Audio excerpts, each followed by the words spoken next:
Carilah perkara di atas. Pikirkanlah perkara di atas. Kenapa, saudara? Kalau dari ayat ini, saudaraku, ya, perkara-perkara yang jasmani, saudaraku, ya, ini yang ditonjolkan bagaikan batu-batu yang keras. Ya, batu-batu. Jadi ibadah yang lahiriah itu bagaikan bangunan yang terdiri dari batu-batu yang keras. Atau hati yang keras. Yang tidak pernah berubah. Ya. Jadi kalau ibadah kita hanya menonjolkan hal yang lahiriah, nggak akan pernah lembut hati kita. Sama dengan zamannya Babel. Semua bangunan yang lahiriah, yang menonjolkan yang lahiriah, nggak akan pernah selesai. Babel dibangun, menyusun batu-batu yang tingginya sampai ke langit, tapi nggak sempat selesai, sudah bubar.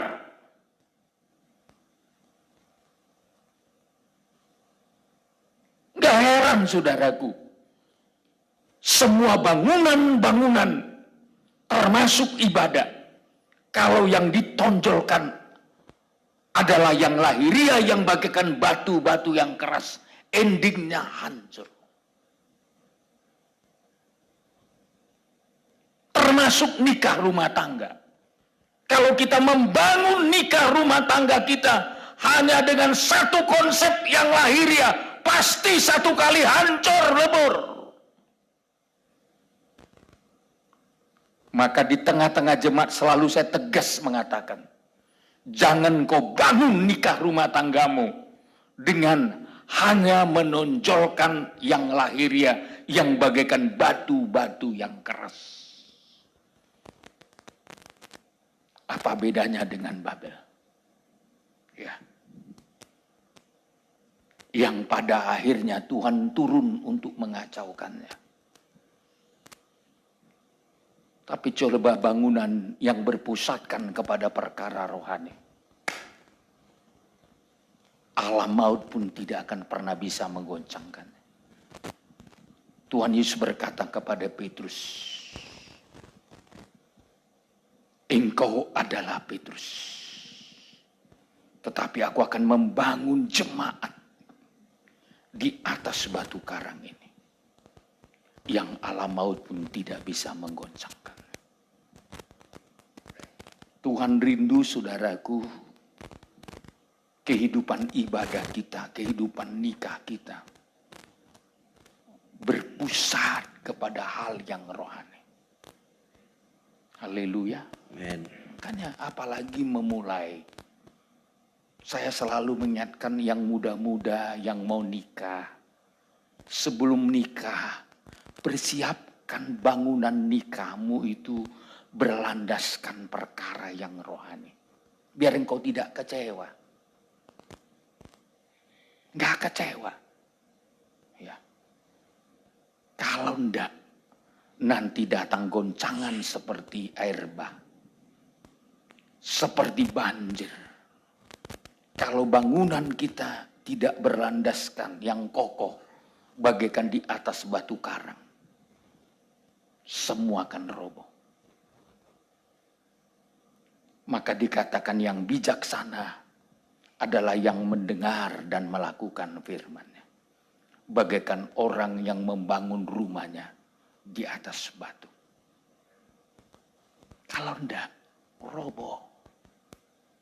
Apa artinya engkau menikah tapi akhirnya terlempar kepada perceraian?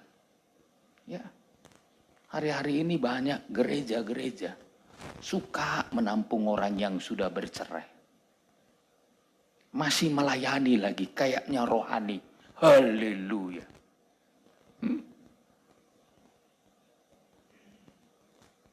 Sebenarnya kita malu bersandiwara di hadapan Tuhan. Kita harus memberikan kesempatan Tuhan memperbaiki nikah rumah tangga kita. Haleluya. Iya. Kalaupun ada masalah, ya, kalaupun ada masalah, bukan tidak boleh berpisah tapi jangan nikah lagi. Ya. Kalaupun ada masalah, ambil komitmen. Ya. Ini bangga saudaraku, waduh.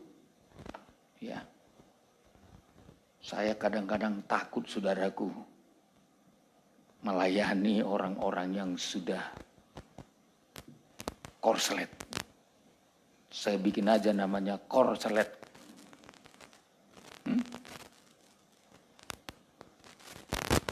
Kenapa? Karena tidak dibangun dengan hal-hal yang rohani. Memang kalau yang jasmani ini mudah dikacaukan. Seperti Babel kan. Tuhan gak susah mengacaukannya. Cukup dengan bahasanya. Yang satu dengan yang lain tidak bisa saling ngerti. Untuk mengacaukan rumah tangga, setan pun gampang. Dibikin aja suami istri tidak sejalan. Tidak satu ide, tidak satu tujuan, tidak satu motivasi, tidak satu visi. Maka orang yang paling menderita masuk dalam pernikahan yang berbeda visi. Kalau beda visinya, akan beda misinya. Beda gerakannya. Beda tujuannya. Ya. Maka saudara, kalau model gitu nikah kita sama dengan menghabiskan waktu. Capek sampai putih rambut tidak akan pernah sejalan. Nggak pernah satu tujuan. Saya aja menggembalakan. Kalau jemaat nggak satu visi dengan penggembalaan, capek saya. Ya. Sebagai seorang gembala pun saya capek. Tapi coba kita satu tujuan. Satu visi, satu misi. Waduh, melayani ini tidak akan dengan beban berat. Tapi dengan sukacita. Amin. Coba menikahlah saudara dengan istri, dengan suami. Yang gak satu tujuan. Yang satu tujuannya duniawi, yang satu mau ke sorga. Ya.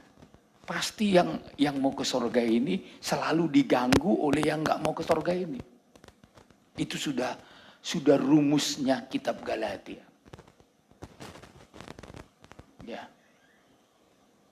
Yang duniawi, yang jasmani, yang daging akan menganiaya yang roh. Ya, pasti saudara. Ya. Tapi coba sama-sama satu roh. Satu tujuan. Waduh, makan ikan asin, jengkol pete pun seperti sorga nikahmu.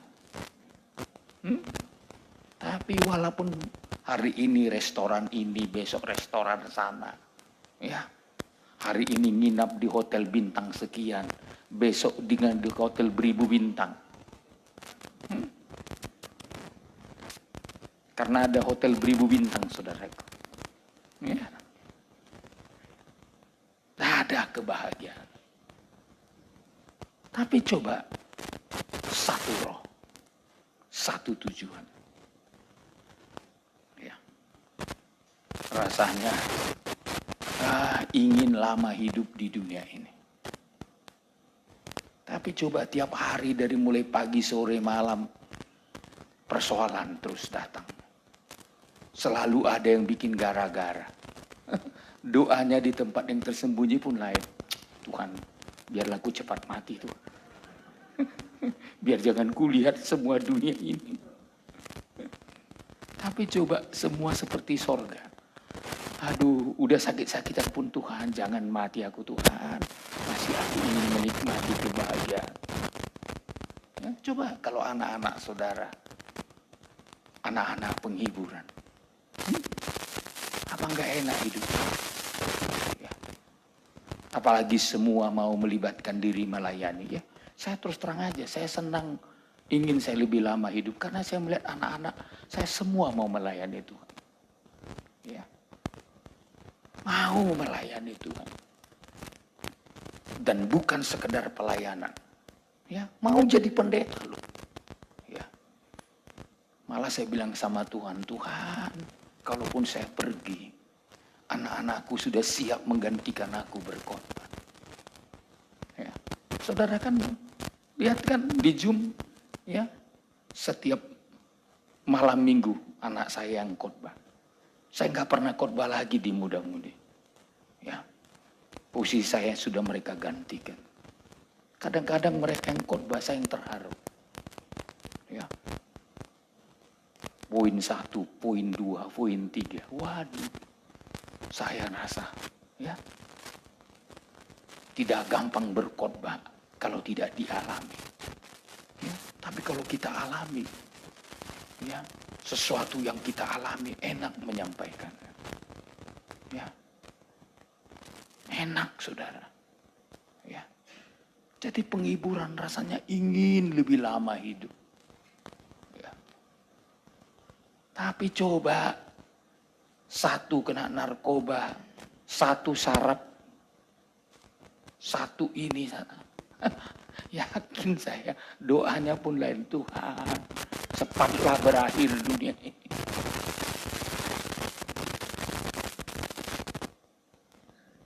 Ya. Sekarang kan narkoba, ngeri loh. Tidak saja masuk kota, masuk desa, masuk kampung. Ya. Saya pernah melayani di satu daerah, saudara. Ya. Mereka kerjanya itu dudus menurunkan buah sawit kan, pakai itu. Saya tanya, kalian kok punya tenaga kuat loh, bisa menurunkan? Karena mereka itu gajinya hitung per ton. Ya, turunkan sawit, ya, baru masukkan lagi ke lori, ya, per ton gajinya. Iyalah Amang katanya, kami kan pakai dobing katanya. Saya pikir dobingnya entah minuman kek, entah telur kek. Ternyata dobingnya saudaraku narkoba.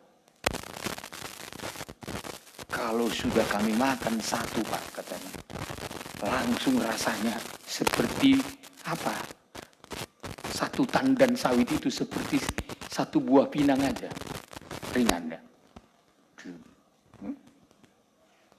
Jadi saudara, banyak sampai ke kebun-kebun pun sekarang orang terikat.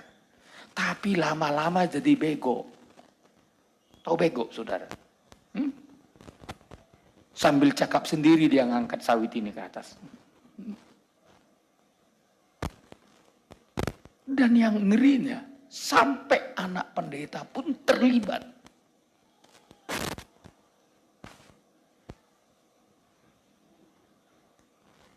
Sekali lagi saya mau tekankan, kalau hanya hal yang lahiriah, tidak beda dengan batu-batu yang keras. Satu kali nanti akan diruntuhkan. Ini nubuat yang pertama, sebelum yaitu penderitaan, ya,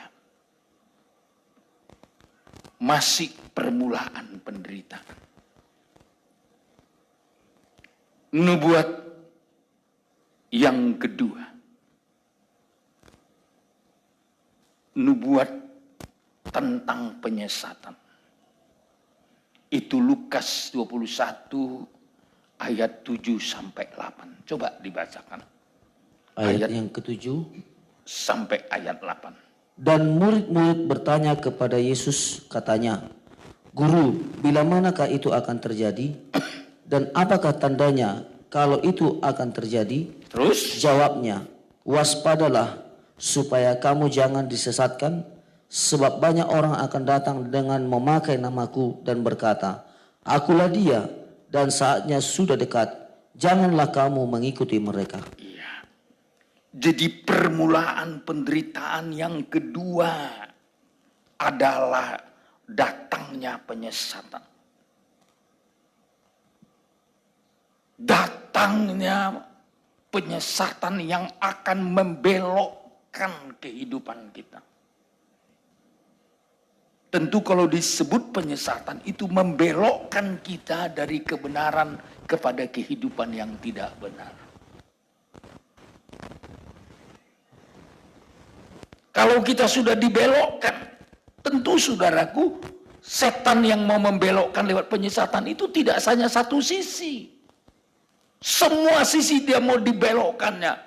Mau dibelokkannya pekerjaan kita supaya bertentangan dengan firman Tuhan. Mau dibelokkannya nikah kita supaya nikah kita hancur berantakan.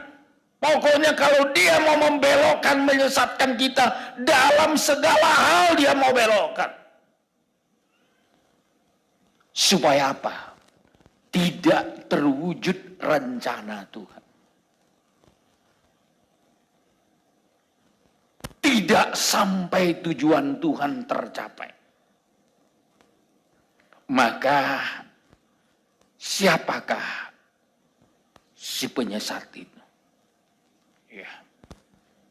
Dalam 2 Yohanes 1 ayat 7 sampai 11. Inilah penyesatan itu. Ayat 7. Ya. Sebab banyak penyesat telah muncul. Berapa? Banyak penyesat telah muncul. Banyak. Gak sedikit loh. Sekarang penyesatan itu lebih gencar lagi. Kalau dulu orang per orang, kalau sekarang media. Ya. 1 hari 1 jam berapa banyak orang yang menonton. Saya kadang-kadang kalau nonton kan di YouTube, wah, suka-suka hati orang aja ngomong sekarang. Yesus bukan juru selamat lah. Yesus tidak menjadi manusia lah.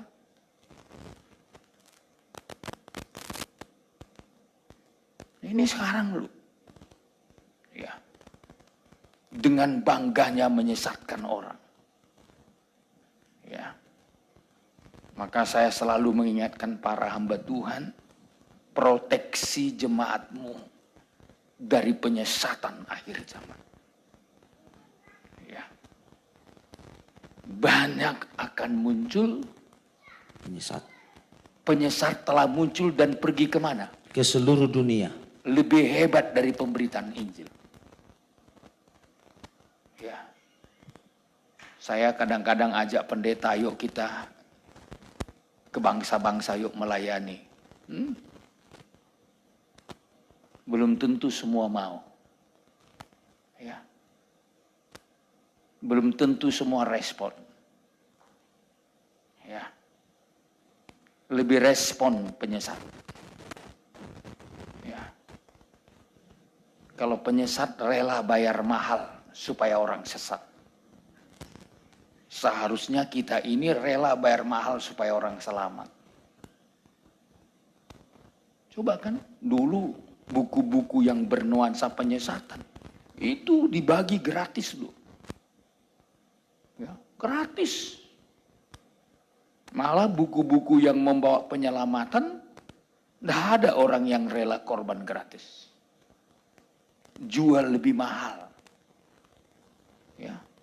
Saya masih ingat dulu kelompok-kelompok tertentu yang membagi-bagi bukunya gratis. Saya waktu baca, ya, ada temanya Firdaus di bumi. Sebenarnya sorga nggak ada katanya. Hanya dunia ini yang dibaharui. Ya, saya baca itu sampai selesai saya baca. Intinya saudaraku untuk membelokkan kita. supaya kita tidak berpikir dan merindukan sorga.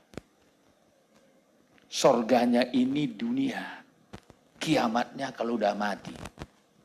Kiamat berarti mati kiamat. Ya, hari kiamat itu adalah hari kematian. Nggak baca lagi ayat bahwa nanti walaupun sudah mati akan dihakimi, akan mempertanggungjawabkan. Ya, maka saudara, banyak orang menganggap kalau udah mati selesai, nggak perlu dipertanggungjawabkan perbuatan baik atau jahat. Padahal Alkitab mencatat semua harus dipertanggungjawabkan. Yang baik atau yang buruk dalam hidup kita. Maka tadi pagi saya berkhotbah di Balui, saya katakan kita harus mengerti mengelola hidup ini. Ya. Tuhan memberikan kepercayaan kepada manusia untuk mengelola dunia ini dan mengelola hidupnya. Hidup kita pun perlu dikelola. Jangan salah mengelola hidup kita. Karena apa? Dalam diri manusia ada yang baik, ada yang jahat. Yang baik dan yang jahat berperang. Kalau kalah yang baik, yang jahat, yang menang, maka perilaku kita akan menjadi jahat. Maka tadi saya sampaikan dalam kitab Filipi, pasal 2 ayat 13. Tuhan memberi kepada kita kemauan, pekerjaan, kerelaan, supaya kita bisa mengelola hidup kita dengan baik. Supaya apa saudaraku? Supaya yang baik itu menang. Maka Tuhan tulis dalam hati kita firman Tuhan. Tuhan tulis di akal budi kita firman. Bahkan Roh Kudus diberikan untuk menolong kita mengelola hidup ini supaya jadi baik. Hidup ini perlu dikelola loh. Hati saudara perlu dikelola. Pikiran saudara perlu dikelola. Keinginan saudara perlu dikelola.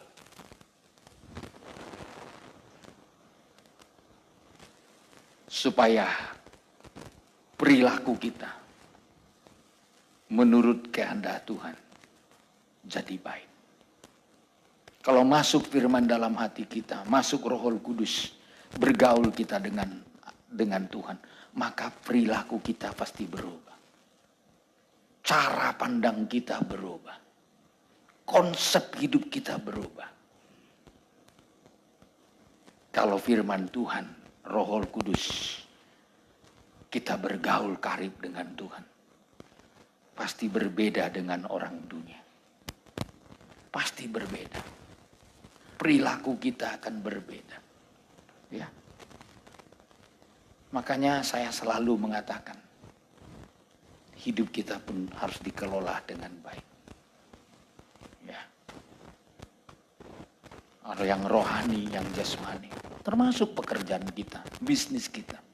Anda harus mengelolanya dengan baik, supaya menguntungkan. Ya.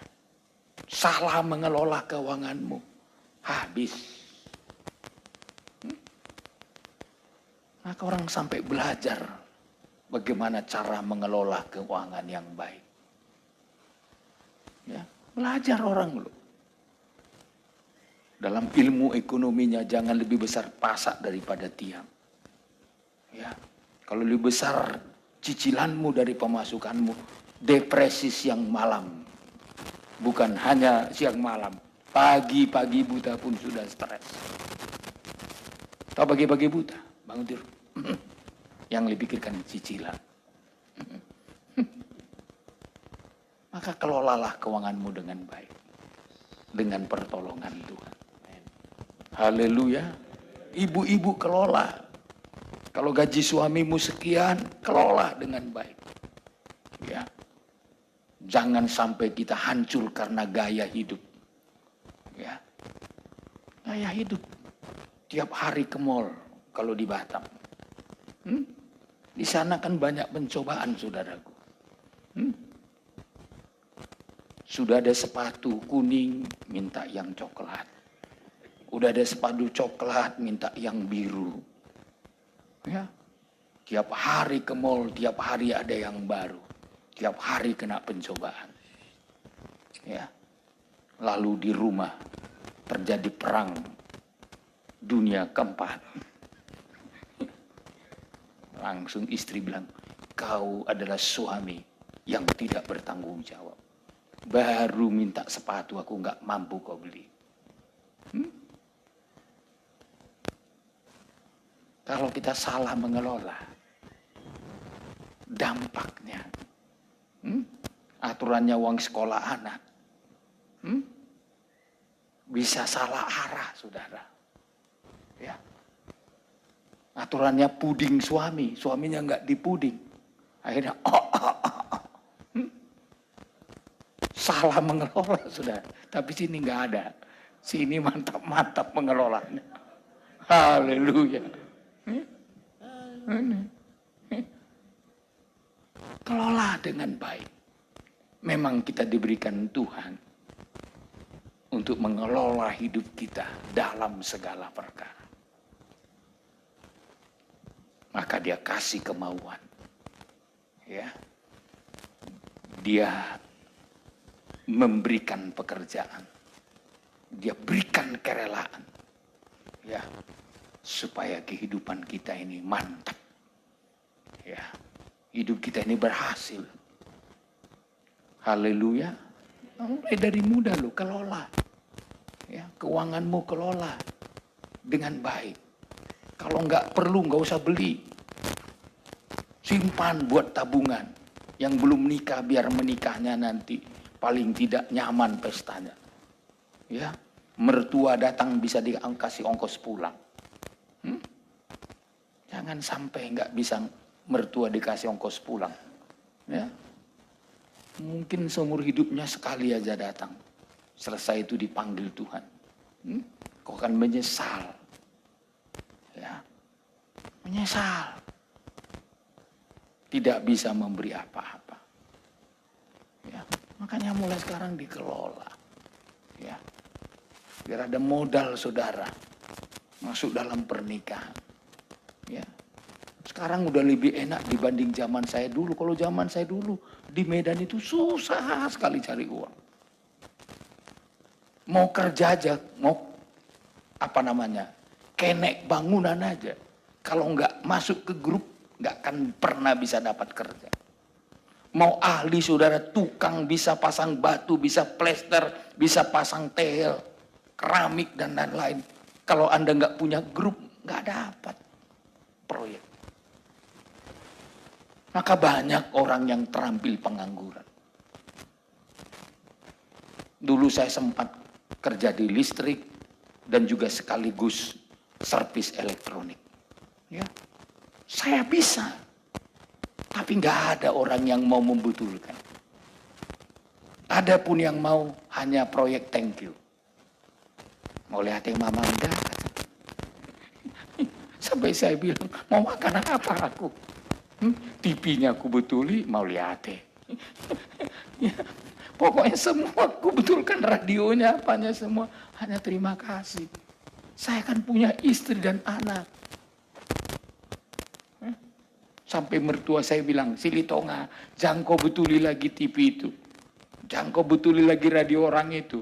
Karena Holland mau lihat itu, hanya terima kasih. Ya, istrimu, anakmu kan perlu makan. Ya. Tapi coba kita, ya, dari dulu-dulunya, ya karena terus terang aja. Seringkali kita habiskan masa muda kita, waktu kita. Bukan untuk bekerja dengan baik, bukan untuk menabung. Ya, tanya, periksa tabungan kita nggak ada apa-apa. Ya, saya ingatkan ini ibu-ibu, bapak-bapak. Ya, belajar menabung, mendisiplin hidup. Ya, bagi kebutuhanmu. Supaya engkau bisa mengerjakan hidup ini dengan damai sejahtera. Haleluya. Jangan 100.000 aja harus pinjam. Ya, pinjam nggak ada lagi, 100.000 pun nggak ada. Ya. Padahal kerja, saudara. Ya. Padahal ada kesempatan. Ya. Tapi saya mempraktekkan itu, saudaraku, dalam pelayanan. Ya. Maka seringkali juga kalau ada keuangan kita, saya bilang nggak boleh dihabiskan. Selalu harus ada stok. Karena kita untuk melayani Tuhan. Ya. Jangan sampai ketika sangat-sangat perlu sekali kita kecewa melayani Tuhan. Karena kita nggak bijaksana. Ya. Ini tadi Pak Sofian usul sama saya dari jemaat, Pak, bagaimana kalau kita bikin tabungan supaya Natal dan Paskah kita sudah punya uang. Wah, saya bilang matiku. Oke, segera kita buka rekeningnya. Siapa yang mau berkorban, masukkan ke situ. Jadi kalau tiba perayaan Natal, Paskah, kita udah punya uang ngasih makan orang. Ya, ini mungkin tabungannya pakai uang, ya, atau yang lain-lain. Yang jelasnya, ya, menabung itu baik, saudaraku, ya, supaya kita dapat gunakan untuk kemuliaan bagi nama Tuhan. Karena apa? Kita berada pada masa sukar, saudara. Ya mungkin dulu bagi saudara yang punya berkat lebih, nggak sulit ngasih 3 juta, 5 juta, 10 juta. Tapi ke tengah sekarang ini, hampir saya tahu, di semua tempat persoalan COVID-19 menghantam banyak sisi ekonomi. Belum lagi ditambah cuaca yang ekstrim. Lihat itu di TV kan. Untuk air aja, air minum. Sampai ada yang memotong batang pisang dilubangi, ngambil air dari situ. Waduh,